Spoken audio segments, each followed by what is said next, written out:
Myanmar shadow government to start Neobank with crypto rails to fund fight against military junta. The National Unity Government NUG Bank is set to run on Polygon and do currency swaps via Uniswap v3 pools and stablecoins. Myanmar's shadow government, the National Unity Government NUG, is set to start a neobank, which will run on Polygon and do currency swaps via Uniswap v3 pools and stablecoins. The bank plans to offer users currency swap, fixed deposits, and prize-linked savings account services. Its web-based app will have a beta launch on July 22 and be available on Google Play and Apple's App Store, a spokesperson for the bank said at a virtual press conference held on Thursday. Led by supporters of the ousted leader Aung San Suu Kyi, the Spring Development Bank, SDB will target Suu Kyi supporters as customers, including the Burmese diaspora, the spokesperson said. The NUG's stance is that it is the legitimate sovereign and government of Myanmar, not the military junta. SDB's stated objectives are to disrupt the country's financial system, controlled by the military government, the State Administration Council (SAC). In addition to accessing banking services, users will be able to donate directly to the revolutionary effort via SDB. It plans to deploy funds via the most efficient routes and help rebuild post-revolution Myanmar. Myanmar has been sanctioned by various governing bodies, including the U.S.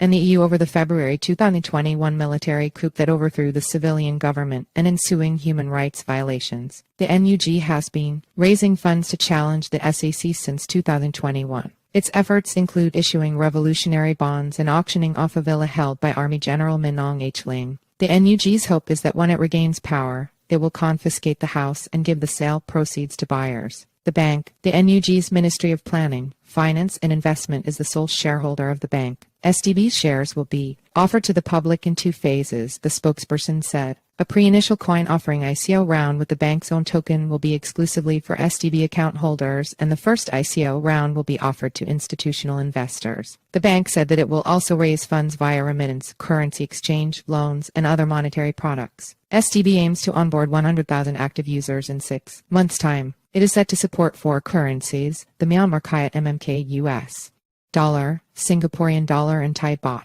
MMK will be swapped to stablecoin, an SDB spokesperson told CoinDesk. The rest will be kept in the original or native currency to minimize currency and exchange risk. The NUG recognized stablecoin Tether USD as legal tender at the end of last year. Using SDB, there's a 2% spread on exchange swap, a more appealing rate than other options on the market. At the time of this article's publication, the reference exchange rate was 1 Singapore dollar to 2,320 MMK on SDB, compared to 2,164 on Western Union. The bank also plans to launch an e-lottery program on the platform where tickets will be issued to customers as non-fungible tokens (NFTs). Security. The bank will comply with the Basel Accords and Financial Action Task Force (FATF) regulations, the spokesperson said. Normal savings account balances will not be loaned out, the spokesperson said. The SDB spokesperson also explained that the bank has various layers of segregation of data, funds, and different vaults to separate customer funds. Our cybersecurity team, including Red Team and internal hackers, are working extra hard to protect users' data security, the spokesperson said. For currency swaps, users will be able to deposit foreign currency into the bank and receive stablecoin in return. When the exchange rate is to their liking, they can exchange their foreign currency stablecoin for Kyat stablecoin and use a local agent to swap that into cash within Myanmar. On how they would protect local agents, the spokesperson said that they would draw on 2.5 years' worth of experience in protecting the safety and security of revolutionary forces. Myanmar has a population of 55 million, many of them young, tech-savvy, and well-versed in VPN used to access content on the internet. QR code payments are more prevalent in Yangon than Singapore. While a predominantly cash-based society, it has extensive and fast 5G coverage, with most of its network communications provided by Huawei,